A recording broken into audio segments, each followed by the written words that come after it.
season replays, fantasy drafts, ultimate creative leagues, and what if tournament. It's Coffee Cup Games with the coach, DKM. Hey, it's Coach DK with Coffee Cup Games. Hope you guys are having a good one.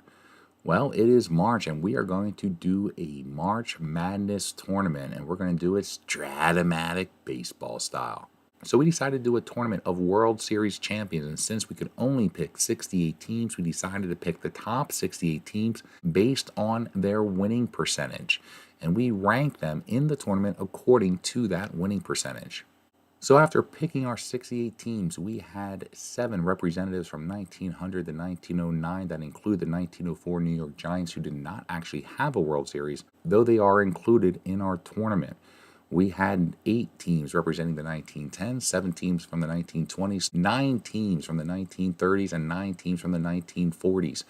We had 8 teams from the 1950s. As you can tell from the first half of the World Series history, there are a lot of teams being represented. From the bottom half, though, we don't have as many teams, but we do have some great ones. In the 1960s, we have 5 teams. In the 1970s, we have 4 teams. The 1980s, we only have 2 teams being represented. In the 1990s, we have 3 teams, but that does include the 1994 Montreal Expos, who, because of a strike, the Montreal Expos never had a chance to win the World Series because there was no World Series played. In the 2000 to 2009, there was only 1 team. 2010s, there were 3 teams, and already in the 2020s, there are 2 teams who have the top 68 winning percentage for World Series champions. There are 17 franchises being represented in this tournament, obviously being led by the New York Yankees, who have 21 teams being represented. The Cardinals have 6 teams, the Athletics have 5, the Red Sox, Reds, and Giants each have 4 teams. The Braves, Cubs, Tigers, and Pirates have 3. The White Sox, the Cleveland Guardians or the Cleveland Indians, the Houston Astros, the Dodgers, the Mets each have 2. And finally, the Baltimore Orioles and the Washington Nationals each have 1, even though the Washington Nationals' only representative is a team who didn't actually win the World Series, the Montreal Expos, because there was no World Series played in 1994. The rules are pretty simple. It is a single elimination tournament, one and done. There is no series here. There are going to be 68 teams represented. Teams are ranked according to their winning percentage. So the team with the best winning percentage will be the number 1 seed. The team who ranked 68th on winning percentage is going to be the 68th team. If there's a tiebreaker for the winning percentage, the older season gets the tiebreaker. So a little bit of a difference from college basketball's March Madness. We are going to have 4 preliminary games that are going to be a 16 versus 17 ranked game. The top seed will always be the home team. The home team will always use their 2023 ballpark. Because it is a one and done, the ace pitcher for each team will always be the starter. This is going to allow every team to have its greatest chance to win. The DH will only be used for games if both teams normally use their DH during their season, and injuries will be for 1 game only. I am using the computer version of Stratomatic Baseball, and so here are the game rules and the options that I have selected. It includes improved base running realism, more base running decisions, doubles and triples options, realistic throwing errors, robbing home run rule, limit all injuries to current game only, catcher blocking the plate rule, throttle back monster cars, and normalize error ratings. That's especially for teams who played during an era where there were a lot of errors like the 1900s and the 1910s, and we wanted to be able to level the playing field. So if you want to see all the rules, go ahead and hit pause and you can check out the rules now. I put all the teams into 4 brackets. I named the brackets after woods commonly used to make baseball bats, and that's going to be the ash bracket, the birch bracket, the hickory, and the maple bracket. The winner from each bracket will make it to our final 4, where the ash will go against the birch and the hickory will go against the maple. The ash bracket will have the overall top seeded team based on winning percentage. The hickory will have the number 2 ranked team. The maple will have the number 3 seeded team, and the birch will have the number 4 seeded team. In the ash bracket, we have the number 1 overall seed, the 1909 Pittsburgh Pirates, who had 110 wins and only 42 losses. They will be the number 1 seed in the bracket as well as in the tournament overall. The number 2 seed in the bracket will be the 1929 Philadelphia Athletics. The number 3 seed will be the 1904 New York Giants, and the number 4 seed will be the 1961 New York Yankees, led by Roger Maris and Mickey Mantle. Some of the games I'm really looking forward to is that first game by the 1961 New York Yankees when they go against Willie Mays and the New York Giants from 1954. Another game that I'm really looking forward to watching baseball in the 80s and the 90s is the 1995 Atlanta Braves, who are the lower seed, and they're going to be going against the New York Giants, who never actually won the World Series. So I'm curious to see how that game plays out.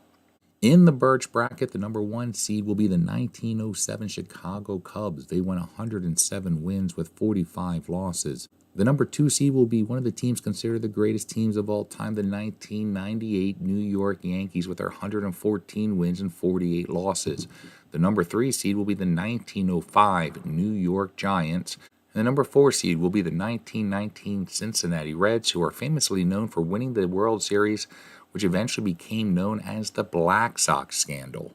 In this bracket, we have some interesting matchups, including, for the first time, a franchise versus franchise game. In 1941, New York Yankees will be hosting the 1923 New York Yankees. Another game I'm really looking forward to is the 1998 New York Yankees going against the 1969 New York Mets. In the Hickory bracket, the number 1 seed will be the 2020 Los Angeles Dodgers, a surprising number 1 seed, but they got there because of their winning percentage in a very short season where they only played 60 games. The number 2 seed will be the 1932 New York Yankees. The number 3 seed will be the 1912 Boston Red Sox. And the number 4 seed will be the 1910 Philadelphia Athletics. I can't wait to see how the 2020 Houston Astros do against the Chicago White Sox before the Black Sox scandal when they were at full tilt from 1917. And of course, being a Boston Red Sox fan, I want to see how my 2018 Boston Red Sox do against the 1943 New York Yankees. And on a side note, this is probably my favorite preliminary game, as you have the 1957 Milwaukee Braves, who have Hank Aaron and Eddie Matthews, going against the 1935 Detroit Tigers, who have Hank Greenberg, Mickey Cochran, and Goose Goslin. And finally, we have the Maple bracket, where the 1927 New York Yankees with Murderers Row, another team often considered one of the greatest teams of all time with 110 wins, 44 losses. They will be the number 1 seed in the Maple bracket. The number 2 seed will be the 1939 New York Yankees. The number 3 seed will be the 1942 St. Louis Cardinals. And the number 4 seed will be the 1944 St. Louis Cardinals. So the Yankees have 7 teams being represented in this bracket, and the Cardinals have 4 teams being represented in this bracket. I'm really looking forward to see the franchise versus franchise matchups. We have one between the 2009 New York Yankees, who will be visiting the 1936 New York Yankees. And then we have the 1967 St. Louis Cardinals, who will be visiting the 1942 St. Louis Cardinals. Now, like with any March Madness tournament, you got to have a bracket to be able to fill out. So I gave you guys a chance to fill out the bracket. And yes, there will be a chance to win a prize at the end of it, as long as you earn the most points and are a subscriber to the channel. So you can compete against others, including myself, by filling out your own bracket. All you need to do is go to the description, see the link down below, and it will take you to the original copy of the bracket.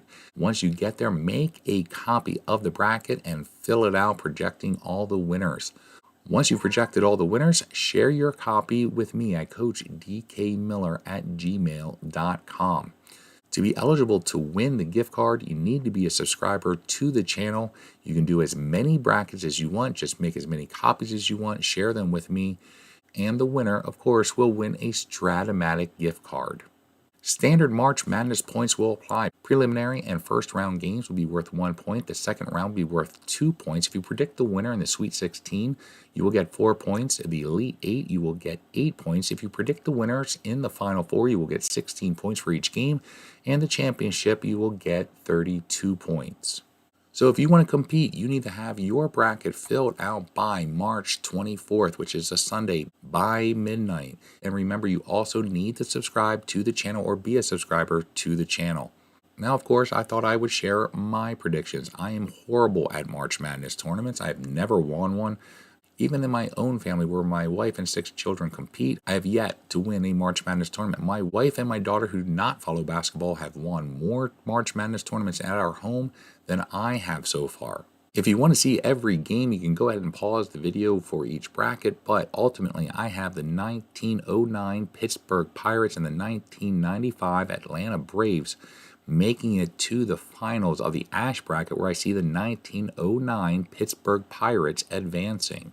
In the Birch bracket, I have the 1968 Detroit Tigers upsetting the 1907 Chicago Cubs, the number 1 seed, to make it to the bracket finals. And in the bottom half, I do have the 1998 New York Yankees advancing all the way to the finals, but I do see the Detroit Tigers of 1968 being the upset kings and making it to the Final Four. In the Hickory bracket, I have a lot of upsets. This is my upset bracket. And ultimately, I'm probably going with my heart, as I'm going to have the 2018 Boston Red Sox meeting the 1956 New York Yankees in the bracket finals, where I have my Red Sox from 2018 making it to the Final Four. And lastly, I have the Maple bracket, where I have the 1927 New York Yankees and Murderers Row going against the 1986 New York Mets, who unfortunately caused me a lot of heartache back in the day when they beat my Red Sox in the World Series. And because of that, I could not give the Mets the nod, as I had to go with the Murderers Row 1927 New York Yankees making it to the Final Four representing the Maple bracket. In the Final Four, I got the Pittsburgh Pirates versus the Detroit Tigers from 1968. Ultimately, I have the 1909 Pittsburgh Pirates winning that game. On the other half, I have the 2018 Red Sox going against the 1927 New York Yankees, and I'm going to stick with my Red Sox to make it to the finals. In the championship game, I have the Pittsburgh Pirates from 1909 going against the 2018 Boston Red Sox, and of course, I'm going with my 2018 Boston Red Sox to win it all. So there you go, our March Madness tournament here at Coffee Cup Games. Remember, you can go ahead and compete in this March Madness tournament. You can fill out your own bracket. You need to make a copy of it. You need to share it with me. And you need to have that done by March 24th at midnight. Of course, you need to be subscribed to be eligible to win the gift card. I've shared mine. I hope you guys are looking forward to this tournament. I'm going to be posting as many games as I possibly can. So until next time, this is Coach DK with Coffee Cup Games. Have a good one. Bye.